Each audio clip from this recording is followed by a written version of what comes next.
It's Real Talk TV. Mr. Fantastic, you a fool for this one. Huh? Yeah. What it is? It's that time again. Chop it up. Real Talk TV. You know what we Well, why y'all separate that? You should have kept her. Without the fussing. Gotta keep it real though. Don't mean to hurt nobody. Don't get mad. We respecting our opinions. They get you when they want to be your friend. Absolutely not. If you want to be hot, Black men don't cheat. Black men don't cheat.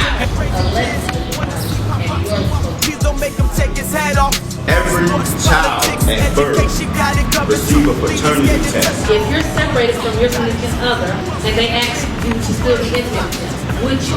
TV, we got it on lock.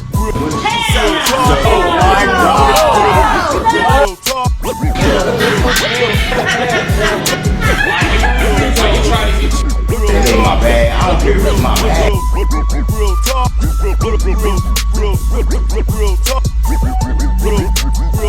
Real talk.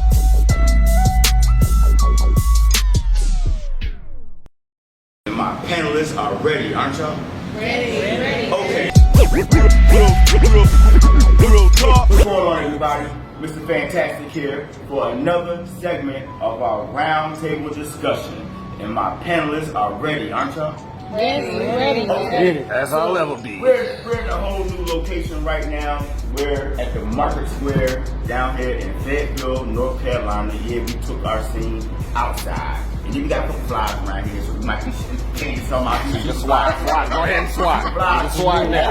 Okay. I swat you. But we want to thank everyone for tuning in to our roundtable discussion and our topic for today.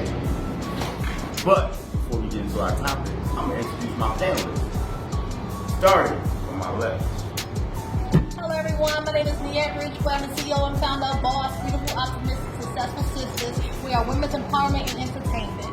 All right, how you follow up after an introduction like that? All right. What's going on, y'all? My name is Stizzy V. Gray, STIZZYTHA Gray, local artist, hardworking father, college grad, and Fayetteville enthusiast. Hi, I am Candy Cameron. I am with Candy Cam's Crafts and Photography. If you need anything, just hit me up. What it do? This your boy Ezekiel Fallwin, your favorite barber. I'm a barber at Platinum Cuts, 155 Banana Drive, Fayetteville, North Carolina, 28303. Holla at me. Hi everyone, my name is Kara Rodriguez Rutledge. I am the owner of Kiki's Kitchen and Things. Whatever you need, I am at your disposal. Triple Up Management, Eric Rich, aka Mr. Fly In, Fly Out. I'm about the city, man. Whatever Fayetteville got going on, I try to be a part of it, from hood handsome clothing to music and entertainment. But basically, I'm just Mr. Fayetteville, but I want to call myself, representing. Absolutely, my man. And this is Mr. Fantastic, co-founder, founder of Real Talk TV. We also want to thank them Party Boys Entertainment for supplying us with our tablecloths and chairs to be outside to present this roundtable discussion today. Is y'all ready? Let's do it. Yeah. Paying attention to what we got going on, and they want to know what discussion we talking about today. Okay. So today, my panelists, the topic of discussion is: should every child at birth receive a paternity test, and why? Why? That baby ain't yours. Get that paternity test. I agree with it. I love it. I love it. But if that baby is yours, get that paternity test just to make sure. Get just to make sure. I mean, just to make sure, because you got women out here that like to play games. That baby ain't yours, or even keep you from signing a birth certificate or something. Wait for the women comment. Wait for the women response. Got men out here that like to play games too. Like to put that worm in every hole. So at the end of the day, I agree on the health position, because that falls at DNA. Like, I had a situation where she wasn't my friend, but one of the family friends, her daughter ended up getting sick later on, and she had to go find out who the father was just to get that bone marrow or something like that, that transfusion. Now that's crazy. Like, if you would have done it from the very beginning and you found out who the child's father was, y'all would have solved the whole lot. Now you got to sit up here worrying about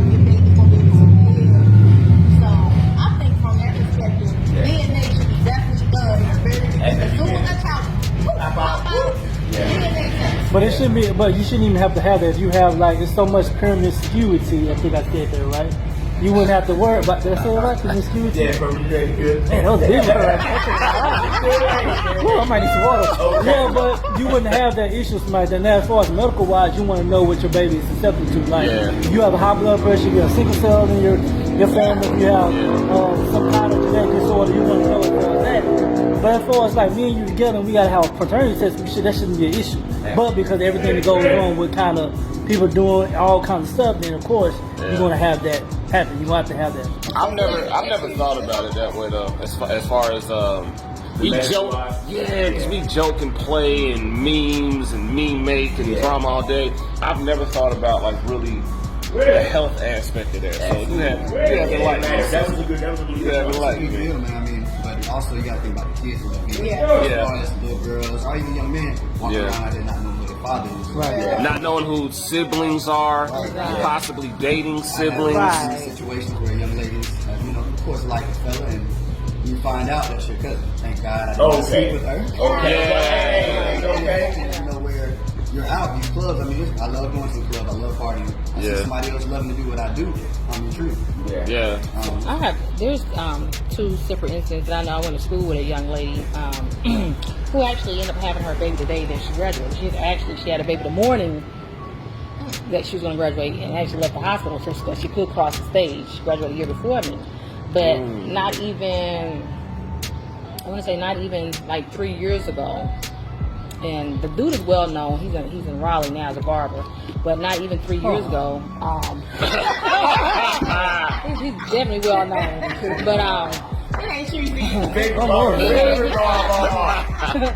he had. I want to say the girl got sick. She was like 12 or 13 years old by now, and she got sick, and when she got sick, that's how he found out. He's been paying child support from day one. Wow. You know what I'm saying? Because he graduated 2 years before me. Yeah. So when he found out, when she got sick, and he found out he was not even a match. Wow. Go to the hospital to find out you weren't even a match to this little girl, but she knows you as daddy, and you know her as your daughter. You get what I'm saying? Yeah. And he literally, because I can only imagine how hurt he was. He literally severed those ties. I can't tell you how long it took him, but he severed those ties, and now he's married with his own 3 kids, which he has all 3 boys now that are biological his. And then my middle son, his girlfriend at the moment, she's trying to get her going to the military, but we were trying to figure out, okay, can your dad, since the mom didn't want to fill out the paperwork, can your dad sign the paperwork? Then she had hit me and the recruiter with, well, my dad lives in New York, quote unquote, but this is the man my mom had sign my birth certificate. Wow. So I'm like, wow. So who's your dad? You get what I'm saying? Like, which one is your dad? She said, well, I know allegedly that the one in New York is supposed to be my biological father, but she don't know because she was raised by the one that's on her birth certificate. You understand what I'm saying? A question like that, do it matter about the person? The person signed the birth certificate. That's him saying, okay, this is my child regardless. But the DNA test is what's saying he's my biological father. But see, the one that signed the birth certificate does not do anything for her. Like him and the mom got into that's what she would have had to reach out to sign the paperwork. But he won't have anything to do with the young lady. Yeah. So she's out here like, what am I supposed to do? That's rough. Because I've been in a situation where DNA could have, determined the situation, but I had a girl back when I was young, and I had her for 3 years. I thought it was my daughter. Told me it was my child, and on her 3rd birthday, she called me and told me that it wasn't my child. And part of me was like, go take a DNA test. The other part was like, well, why would she lie about it? Why would she tell me that it's not mine? Yeah. And normally if a baby is a woman, she's like, it's your kid. Right. It's your kid, but it was like, it wasn't mine. But to this day I think about it, it's like, if I did get it then, at least I would have knew. You would have known. Instead of just letting it just roll off. But I was so hurt, I was still trying to get past it. So, but I think the DNA test should be done. Like the young man, or young lady you had, I guess the young man you was talking about as far as now you have to sever ties. To me, it's almost like it's a lose-lose situation because you know, like, heaven forbid if like I find out my son's not really my son, which I know he is my son, Right. but this is all that child knows. Right. You know what I'm saying? So how can you be like, okay, well, you're not my child, I'm not yours, but then it's almost like what makes you my child is because sometimes family's not family, the people that share the same DNA. Sometimes that family's that guy that takes the time, or that woman that takes the time to make sure that you're okay. Yeah. Sometimes that brother's that person that call and check on you when you're biological won't do it. So now we're questioning what family really is. Is it from, are we doing family for DNA, as far as relativity, or relatability? Yeah. So, relatability or relativity. It's two different things. I think I want to say personal opinion, the reason why he did that is because you got to think about it. She was like 18, he was like 19 or 17, like, 18. So you got to think about it. A lot changed when we get into our 40s, our late 30s, early 40s. We actually sit back and start analyzing stuff. I've been paying child support for all these years, and now I found out that I can't even, I don't even have the same blood type, or I can't even give her a blood transfusion, or whatever the case may be, because this is not my child. You get what I'm saying? So, like I said, right then and there, it's not like he severed ties, but over the years, I couldn't even tell you how long it took for him to sever ties. Because once he severed those ties, is when he decided to meet someone, get married, and have a family of his own. Because that's the family, that's the ties and the people that I've met since being with you and church. So his daughter does. But the child suffers. No. The child does. That's the thing. The child Absolutely. does suffer, because the biggest thing was that and it's crazy because they dated throughout the whole high school. So to find that out was like a big blow to the face, because when you seen him, you seen her. When you seen her, you seen him. And you all of a understand what I'm sudden- saying? And then all of a sudden, years down the line, you're in your late 30s, and you can't even help your own daughter, per se your daughter. You get what I'm saying? Because of the situation. But if she's all that he knows, or vice versa, whatever the case may be, he shouldn't have cut the child off. He could have cut the mom off, but the child suffers. I'm telling you, from personal reasons that I know, children suffer a lot because two adults can't come to a common or mutual ground about things. And I don't think that should not happen. I think a lot of the problem, because the mom was heavy, she was hard to deal with in high school. So I want to say that could have been the issue. You know what I'm saying? That was very immature. That was the child. Yeah. 30, 40 years old. But it doesn't matter. That's your baby. But You you can raised her. You been there. But if the mom had something to do with that, see, I don't know. I just remember how she was back then. That's why DNA test is important. So it don't have to be so much as men get bashed a lot. You gotta be strong no matter what. But it's like No matter what what. we saying right now is that man was, like we said, childish or immature. Now that's another part of a man getting beat down. His feelings are hurt. Exactly. His pride is hurt. That's what it is more than anything. That pride in that situation. Just to take it back out. Exactly. Pain right there. Yeah, see, women have to realize that men also have feelings as well. We do have feelings. We may express them differently, but we have feelings as well, and that situation might have affected him like that to make that decision. I know me personally, I would not be in any of my kids' life if I could help it. It doesn't matter where my kids are, or if I'm with the mom or not, I'm going to deal with my kid no matter what, and she won't stop that. However. But if it's my choice to not do that, then it might be a good choice or a bad choice. It just depends on, like you said, what actually happened. If I'm doing it just to do it because I'm a no good dude and don't want to take care of my kids, by all means, bash the hell out of them. Just seriously, bash the hell out of them. But if I'm trying and I did what all I could, and I feel like I recently had I have a childhood friend.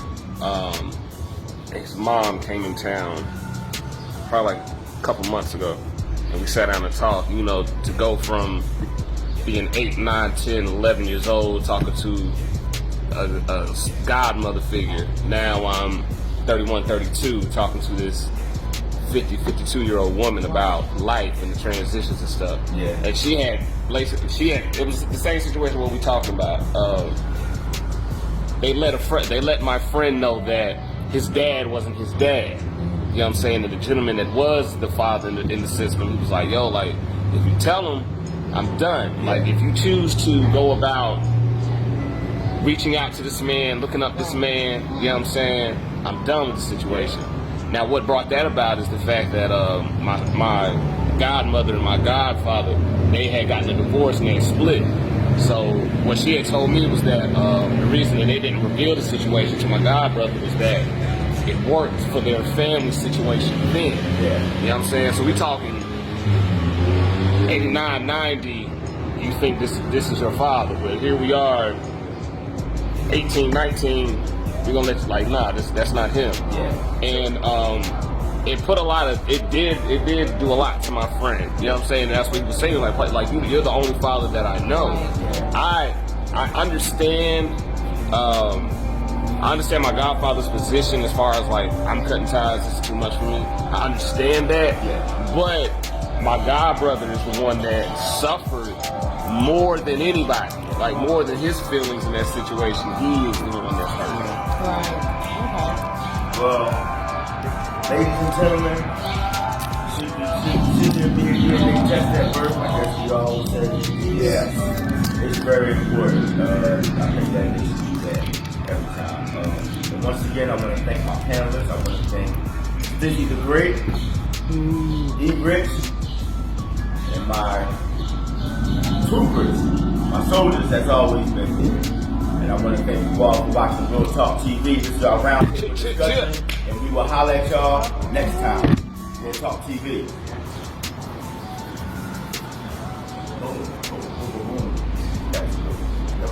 I was trying to see the time, and the sun is so much in my eyes, and I'm like, I can't see anything. Is he putting up a 5 or 2 or 1 or what? Real Talk TV, we got it on lock. Real Talk.